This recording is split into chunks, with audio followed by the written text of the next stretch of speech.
Hey guys, my name is Hafsiba Sridas and I'm interviewing a good friend of mine here today, a part of my AP English Society and Self class. So please introduce yourself. What is your name, your age, and where did you immigrate from?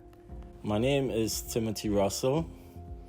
I'm 47 years old and I came from Trinidad and Tobago, from a village, a fishing village actually, very beautiful village called Claxton Bay.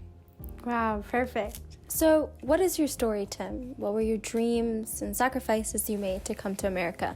Well, my dream was to have a better life is one, but it was more than that as well. It was also to reach a level in my life that I thought I wasn't able to achieve in Trinidad. Mm-hmm. So I do think that I was able to do so in America. So I looked at how to do so, what do I need to do to come to America? Mm-hmm. And I pursued it, and I ended up on November 11th mm-hmm. of 2000. I came to the United States. Wow. And it was a bit surprising and shocking to walk out the airport and have that cold, freezing cold air hit you for the first time. It was no vacation because it was life. Mm-hmm. You know, it's so different from going on vacation somewhere because it's a change of my lifestyle. I dropped everything that I had and decided I want a new life, trying to make it better out here. So it was difficult from the very first second. Yeah. I came to New York. It was hard. Yeah. So, yeah.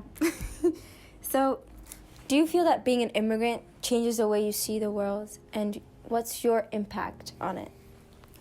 It changes the way I see the world because I have a different appreciation for United States of America. Yeah. Because United States of America is so blessed, and the only way I could have seen that was because I know what it is to live outside the United States. Mm-hmm. So I know certain things, what life is like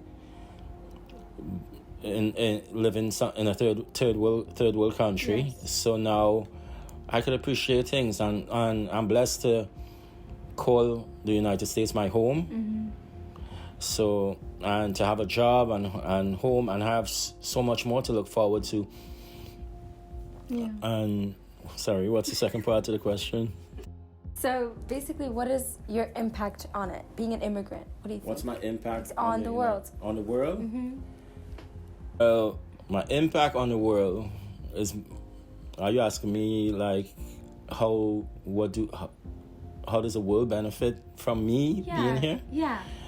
Well, it's something I'm still working on, but I do think that I've noticed that there are a lot of young boys growing up without parents. They don't know who their father is. And I'm looking right now into getting a group and mentor boys with no fathers and teach them certain things that a man should teach them and give back in that way.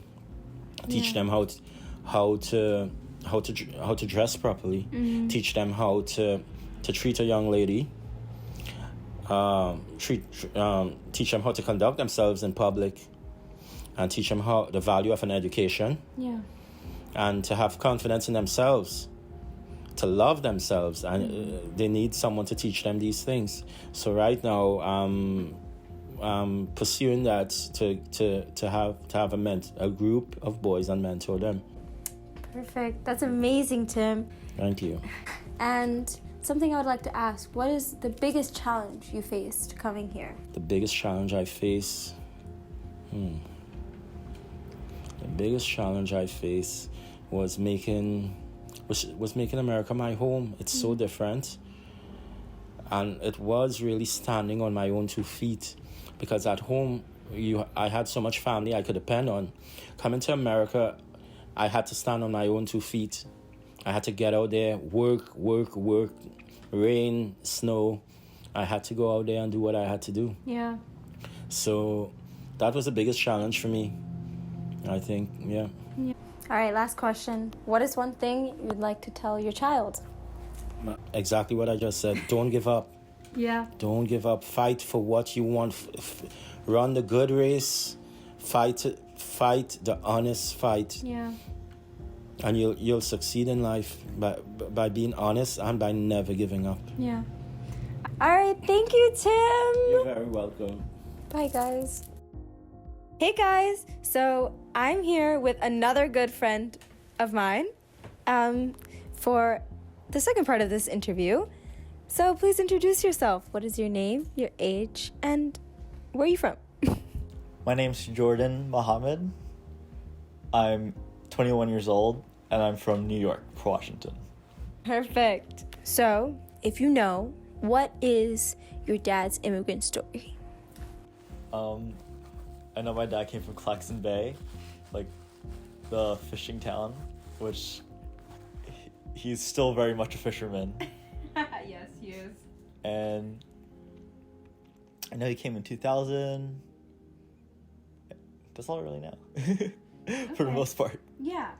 And do you know anything else about what sacrifices he may have made, what challenges he faced? I just know he left his whole family, which is like very hard because that's who you lean back on. Yeah. You know, for your home and, you know, for food and emotional support. So Yeah. I know he came here for a job that he's still doing now, that he's very good at, to open his opportunity for his skill sets yet. Yeah. But that's what I really know about it. That's perfect. And do you feel that growing up with an immigrant dad in an immigrant household impacts the way you see the world? Yeah, for sure. Because I think if I didn't grow up like this, I wouldn't have the same, like, respect and, like, that I have now. Or, like, I feel like I have a big appreciation for, like, nature and, like, the little things I do have. Yeah. You know? I think I wouldn't have that if he didn't have to go through this. And it could have been very bad. Yeah. You know, a lot of people go homeless, like, Yeah. like trying to find a new life, you know, overseas, right? But no, I'm able to, like, eat. He taught me how to eat, like, respecting the food I eat. Yeah. You know, the home I have, Yeah. and just especially the people around me, taking care of them. So I wouldn't have that if he didn't go through hell. Yeah. You know? I totally agree. Yeah. And do you think those values that you just talked about, like, help you make an impact in the world? Yeah, for sure. I think even my life now kind of, even what I do now, it comes from me trying to, like, make other people comfortable. Right. And giving them a place that they could be like, okay, no matter how hard my day is, like, I could feel comfortable at least talking to this one person, Yeah. you know? Because we all need that. Yeah. Because things can be very hard when we're trying to reach our peak. Yes. Everyone's trying to get somewhere, even Yeah. if you don't know where it is. So I think I wouldn't be able to have that goal and have that honest, even if it doesn't get me anywhere, I feel honest, you know? Like, I wouldn't have that if he didn't, without his influence. Yeah. I agree. Okay, that's so sweet. And do you ever feel limited or held back because of your familial situation? Maybe, like, financially, and of course, like, there'll be a lot more opportunity, you know, if you had, like, a head start.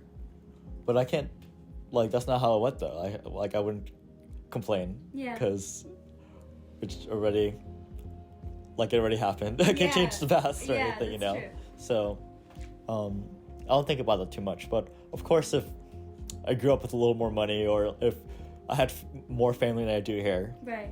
because it's only me and my dad, Yeah. it'll be a little easier, Yeah. you know? Last question. What is something you'd like to tell your dad? I like to tell my dad that I really appreciate him more than I get to tell him. And he has a huge influence on me.